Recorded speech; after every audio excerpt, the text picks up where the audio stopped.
station, 'cause The View is live. The Biggest Loser?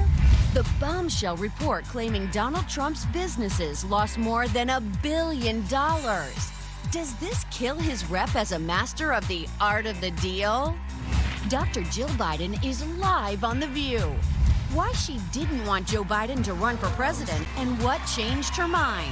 My husband announced that he was running for president of the United States. How she handled the accusations against her husband and preparing her family for a presidential race that's gonna get ugly. We're calling him Sleepy Joe because I've known him for a while and he's a pretty sleepy guy.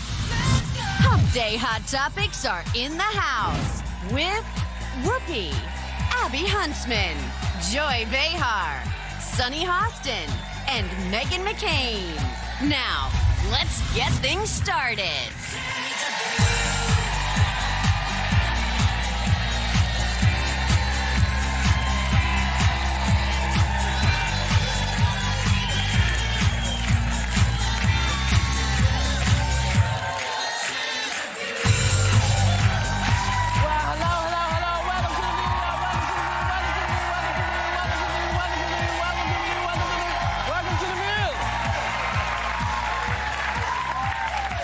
Extra big welcome to the ladies with the rose headdresses. Yes, it's very The Frida headdresses Kahlo. are beautiful. Just wanted to point that out. Is there a reason? Is that a Frida Kahlo reference? Oh, Frida Kahlo. Oh, wow. Oh, wonderful. You need the eyebrow. Beautiful. Where's the eyebrow? The unibrow that she had, yeah. She had that. Yeah. Well, you look great. It looked great. I looked over and it was like, Rosa. Yeah, very cute. My 11th, 12th, 11th. Yeah, I've been here a long time. Long time. So we're going to go from that to this. You know, this is a headline that's become way too common in our country. Reportedly, 2 students opened fire at a STEM school, Highlines Ranch in Colorado, killing 1 person and injuring 8. Now, details are still coming in, and we're probably going to talk a little bit more about this later on in the show with Dr. Jill Biden, who's been an educator for her entire career. So we'll talk about that, but we're going to change once again and talk about this. Okay. An epic topic, I feel. The New York Times is reporting that guy in the White House who maybe pretended to write The Art of the Deal back in 1987, actually lost more than $1 billion between 1985 and 1994, and didn't pay a dime in taxes for 8 out of those 10 years. Now, he's tweeting that it's a fake news hit job and that he was entitled to massive write-offs and renegotiations with banks. And I mean, my question is, could anyone here get away with doing that? You know, when he first got elected and I was kvetching about the fact that he had not paid any taxes, I said, you know, my mother used to sit at her table and try to figure out how to pay those taxes again. Yeah. I mean, every year she worked her tail off, my mom did. Everybody's mom and dad worked their butts off, and how do you get, I know. Well, remember Leona Helmsley, who famously said, only the little people pay taxes? Remember that? Yes, I was reading the report in the New York Times this morning. I can't decide if he's a fraud or a loser. Either one of those 2 things, because he was fraudulent in many ways. Look at Trump University, for example. And he also lost over $1 billion. And then one interesting point popped out at me, too, actually. One was that his father, Fred, never lost any money, except when he invested in one of Trump's projects, one of his son's apartment buildings. Then Fred even lost money. And the other one is that there's a missing money. There's missing 53, somebody gave him $53 million at one point. So he was in the, not the red, the black. Yeah. Who gave him that money? Where'd that money come from? It doesn't even matter. This guy didn't pay any taxes for a tip. How do you get away with not paying? I'm sorry. I'm pissed. I'm pissed. I mean, maybe his base will resent that now. I don't know. Well, but there was a lady here the other day who was talking about the fact that she has a little space, and she and her husband have a place in Chicago, and they rent it out, and you know, they usually get a little money back, and they take the family on a tiny little vacation. Nothing huge. She said not only did she not getting anything back, that's right, yeah. but she can't go on vacation because she got to pay them now. Yeah. She's paying money, so I But I actually think this is crazy. a really effective argument for Democrats, is that, look, he scammed the system for so long, he lost $1 billion, and I've never been a businesswoman, but $1 billion seems like a lot of money to lose from my perspective. But I will say Did you people read that like Bernie... no one has ever lost that much money. He has lost more money there than you go. any It's other American. There you go. That's But quite I an think, accomplishment. I think if you're Bernie Sanders or Elizabeth Warren or Joe Biden right now, you can say, look, even though the economy is doing really well right at this very moment, it's off the benefit of these big corporations and people like Donald Trump who've been able to game the system for so long. And this is, I think, the message that actually could be the kill shot going into our next election cycle. I just wonder, will his base care? Because the economy is doing well, think and he's being independents credited. will. I think exactly. I think independents may care, but I don't know if his base will care. I don't know if Republican voters will care. And then when I look at his track record, Joy, I think he's probably a fraud and a loser. Both, I think he's both. He's two Right? treats in one. I think he's two treats in one. It's like a combination package. Because if you look at some of his failures, Trump Airlines failed. Yeah. Trump Steaks failed. Trump University failed.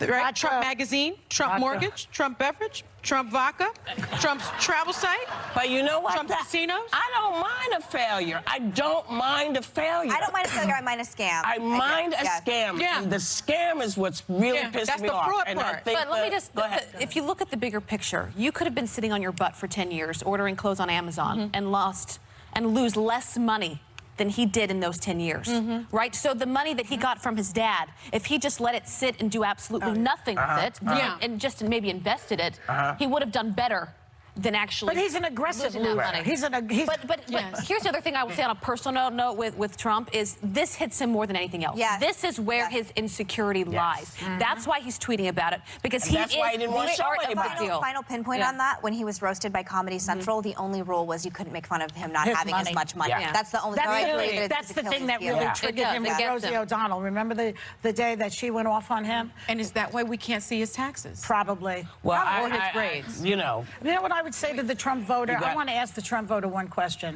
Would you let him invest your money? well, That's I a mean, no if you're for me. but if you're going to go that far, why would you let him dictate how your taxes should go? Well, that's how the about question. that? Yeah, But or you your have country. you have a thing. I have a legal note. Trump's attorney, Charles Harder, issued the following statement to the New York Times.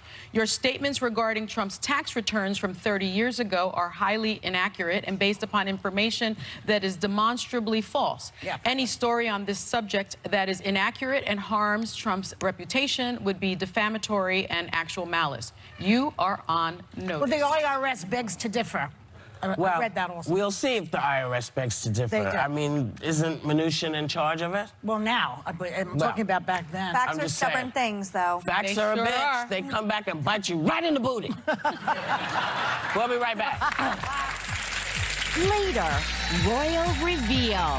The first photos of Meghan and Harry's newborn are released. How they're breaking from royal tradition.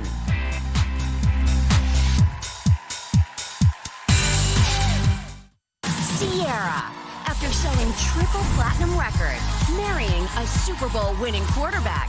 Where does Ciara go to drop and debut her next big music video? On The View, of course.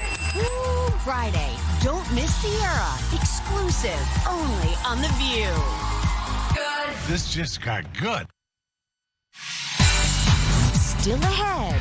Dr. Jill Biden talks about the biggest challenges her family faces as her husband, Joe Biden, campaigns to take on President Trump in election 2020. Welcome back. So, Duchess Meghan Markle and Prince Harry gave the world the first look at the newest member of the royal family today in Windsor Castle. And here's what they're saying about the little guy. Take a look. I mean, I have the two best guys in the world, so I'm really happy. He has the sweetest temperament. He's really calm and I don't know who he gets that from. yeah, and he's just been the dream. So it's been a special couple days. We're just so thrilled to have our own little bundle of joy and to be able to spend some precious times with him as he slowly starts to grow up. I'll Yeah. my 1-year-old was not the same on day 2 or 3 than it is today. I know. Well, no, it takes a minute. It takes a hot second, yeah. She's in love now with her baby. Yeah, it's a fall in love with beautiful your baby. baby. You do. You fall in love right away. What I all loved, beautiful. I loved that he was carrying the baby, and that they did this non-traditionally for the royals. And I loved that she showed everyone that this is what you look like right after you have a baby. You know, you still have the little bit of a Can pouch. I just say something? Because we're doing the same thing that we tell people not to do. Everybody's body does something different after a baby. Well, I should say then, this is what I look like, except not as good in terms of the face. But I still had that pouch, and I think a lot of women think that perhaps, you know, your stomach is flat and you have a blowout. I looked really busted right after I had my kids, and I didn't want to have any pictures but nobody was taken. taking your picture. Yeah, You know, I didn't you want just anybody to take pictures. eating stuff. But you know what? I saw this thing on Daily Mail I'm yesterday. still carrying the baby weight. Yeah. I really am carrying the baby weight. But, Me too. But it's so true. The first time you look in the mirror in the hospital once the baby's out, you're like, I'm still very pregnant. It's But sobering. I saw this picture on Daily Mail yesterday of these 4 women that got together, and they've known each other for a year, and they said, this is what postpartum looks like. I looked a lot more and like it was the that. first time I'd seen a photo like this, and what caught my attention was the comments that they received by posting that. There were women that wrote some pretty nasty things saying, is this an advertisement for why women should get tummy tucks? And how about dieting? Yeah. There were some, but there were obviously a number of someone people, who writes, really. how about dieting, after seeing someone who's just had a baby, you know it's a moron. Yeah. Yeah. And what did you look like after you had a baby? You know, but here's the thing. Everybody's going to look different. Some people are tall and thin, and they may not have stuff hanging over, like, well, I don't know what you had. I still have stuff hanging over. Yeah. I kick it out the way all the time. But, you know, what we have to do is just to remind people that having your baby is you look like what you look like having your baby. Yeah. You're not gonna look like anybody else. Just And be so grateful for Yeah, health. I say this exactly. every day, like Yes. a healthy child, whatever. I just want to Yeah. like, and you and I talk about this, like we all do, but like I'm so grateful for my health every day. Really, I really every single day I'm grateful every morning. Can't we just celebrate health? These healthy women with healthy And children, to embrace, and like to embrace it. Yes. Yeah. To embrace And it. how incredible the woman body is to be able to to be able to create do this. a child. I mean, for all of the hard things we go through, the body's an amazing thing. And sometimes it really too. is. Yeah, but also, not everybody can do it this way. Yeah. Yeah. So just know that you do what you can the best you can, and stop looking and answering these folks who are writing. We'll be right back. Up next, how does Dr. Jill Biden feel about critics saying her husband Joe Biden's too old to run for president? Is her family ready for President Trump's trash talk on the campaign trail? She's live on The View next. Out ahead of her on the campaign trail with her husband Joe to get you-know-who maybe out of the White House, and she's sharing now how she and her family got here in her new memoir, Where the Light Enters. Please welcome Dr. Jill Biden.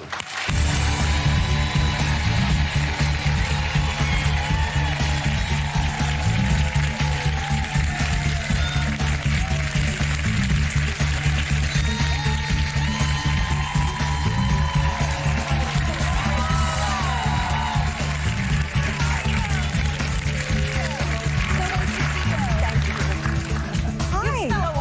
I'm well. What your perfume is. You smell lovely. Oh, thank you. I smell lovely. That's a good start. Yeah. So I guess I should say congratulations. You guess. You know, the family has jumped in. Yeah. And 2020 is going to be interesting. And you were apprehensive for a long time about this happening. What happened? What happened? What changed your mind? Well, you know, for the past couple months, maybe a year, more than a year, everywhere I went, people were saying, Joe has to run. Joe has to run. You have to get him to run. And at that point, you know, I wasn't ready to run, but then things were moving so fast. And then Charlottesville happened, and, you know, we were edging toward it. And then we called a family meeting, as we always do, and we pulled in our grandkids, and we had a meeting in our library. And we said to the kids, if you don't want to do this, we will not do it. And to a kid, I mean, my grandchildren said, Pop has to run, he has to do this. So we jumped in. Yeah. A lot of people felt that way. Yeah. We understand, everyone in your family has to have a say, and I'm glad you guys made the decision to run, but what were some of the factors that maybe you didn't want to run?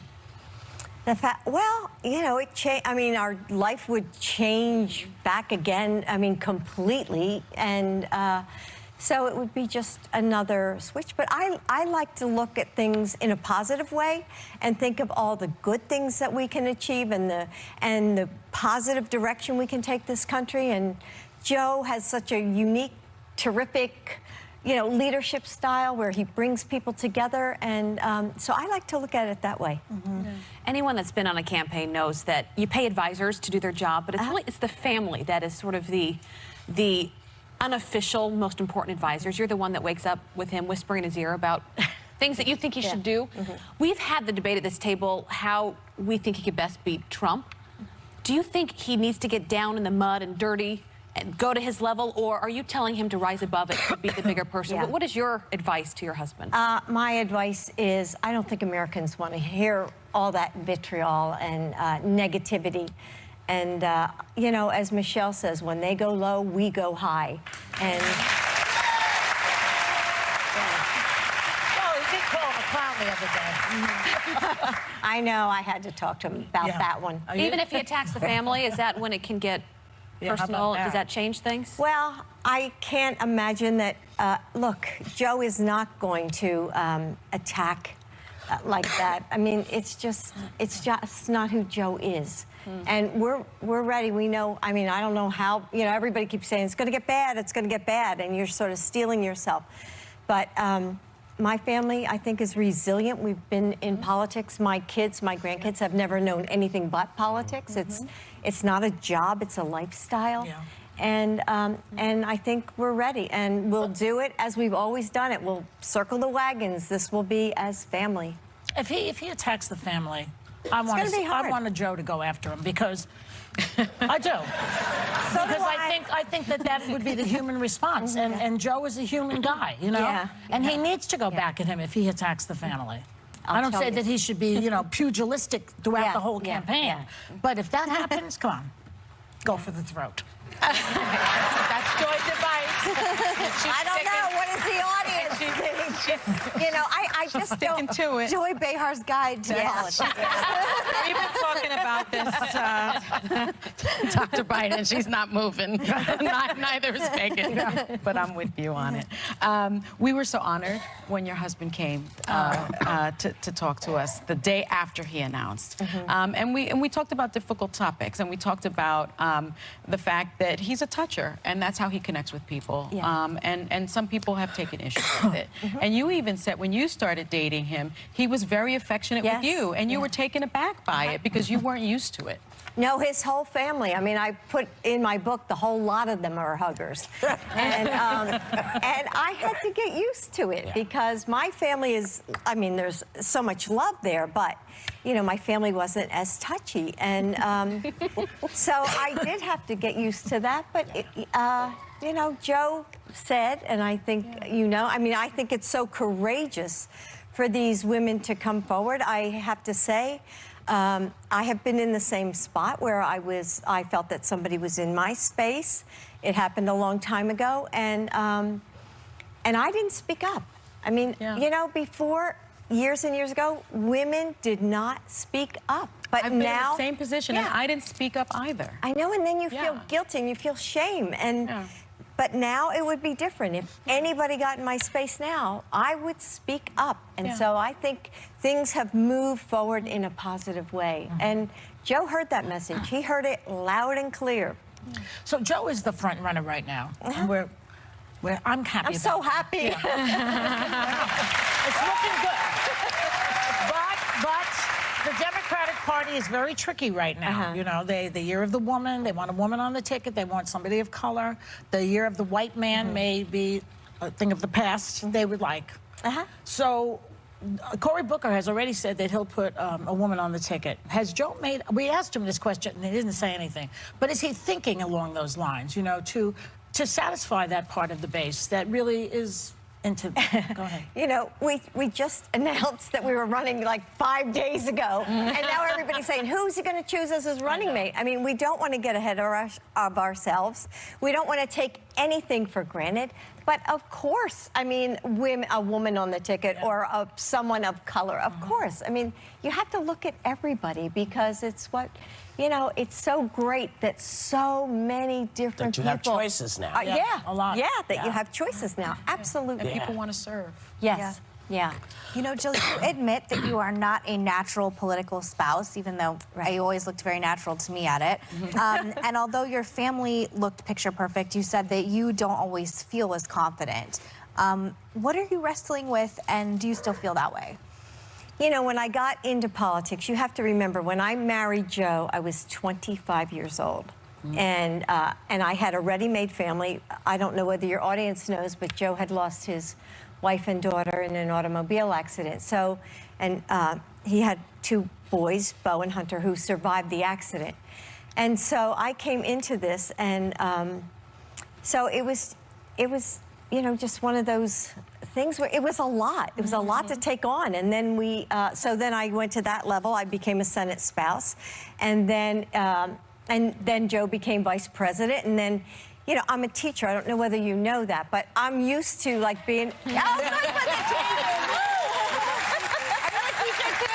Love the teacher. So, and that took it to a whole new level. Yeah. So then I was like, instead of being in my little classroom, you know, talking to 25 people, it was like hundreds of people or thousands of people. Yeah. It's hard to get used to that. My mom had a very similar experience. Yeah. I bet she did. So, and your mom looked very natural and beautiful out there on the trails and very confident. Thank you. So, you know, sometimes, I mean, you sort of have, we have self-doubt. You're human. Yeah. You're human. Yeah. Well, she doesn't have that issue right now because we're all going to come right back with more with Dr. Jill Biden.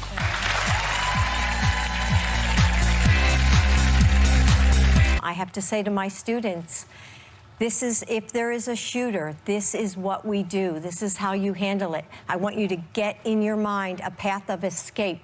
And I show them the exits and how to get out. And think of it right now, right today. How would you handle this if a shooter came? It's just awful. And I don't remember terrible. We didn't have that doing that when I was Oh, no, we never had anything like this. No. They tell it to elementary school kids have to go through this. It's heartbreaking. Kindergartners go through it. It's really Exactly. upsetting.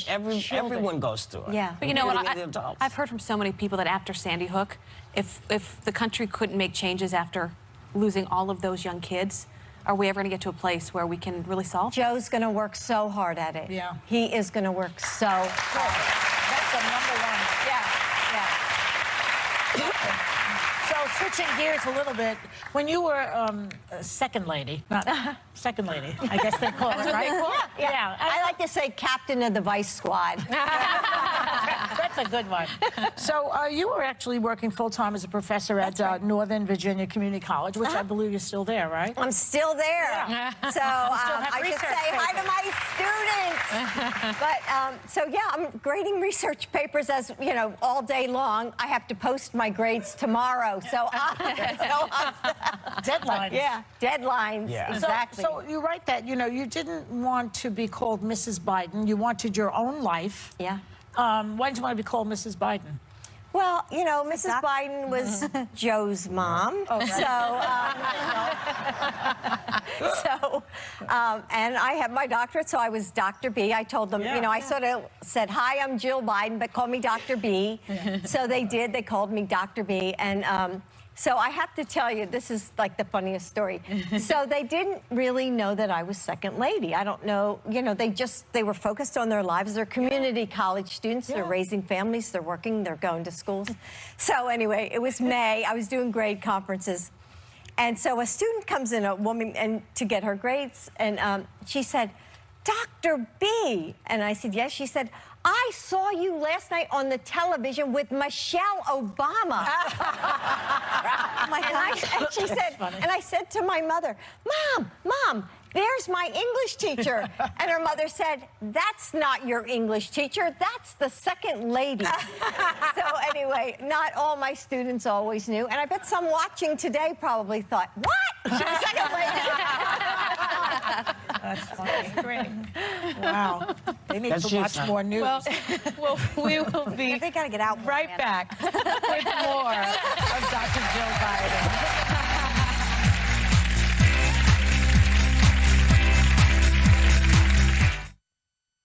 You know that. So we are back with Dr. Jill. And let's get personal, because you and Joe have a marriage that has spanned and a love 40 years, or over 40 years. 42. It'll be 42. Unbelievable. Oh, look at that. And it's so clear how much you guys care for each other. And you spoke about it earlier, but take us back to when you first started dating him. He had 2 sons, Hunter and Beau. They had lost their mom, they'd lost their sister. And what Joe said to them is, Mommy sent you Yeah. to the boys. Wow. How much comfort did that give you in that time?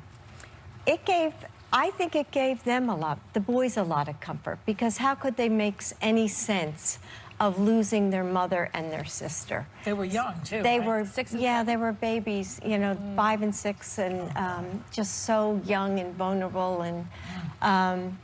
And so when we got married, I mean, I said I fell in love with the boys, and boy, I really did. So I was lucky. I mean, I felt that their mom really gave me a gift, and I had to honor that gift. Wow. Beautiful. You did. Thank you.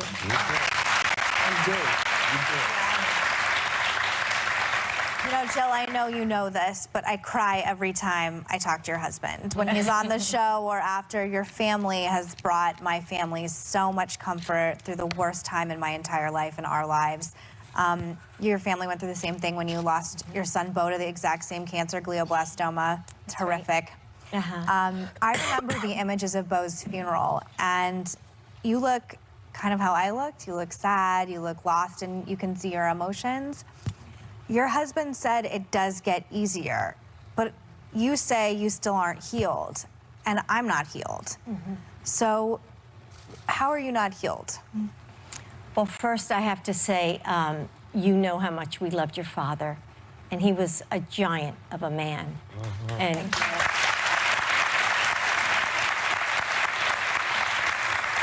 And, you know, going through loss is just really tough. And I wake up every day and I think of our son, and, you know, I have to find ways that I can cope with that loss. And so I try to really start my day maybe with poetry. I go to exercise. I try to just create balance in my life. And I know Joe's faith has helped him through it. My faith was shaken. We all handle grief in very different ways. Joe clung to his faith. I sort of, I don't know, I didn't think Beau was going to die until the moment he closed his eyes.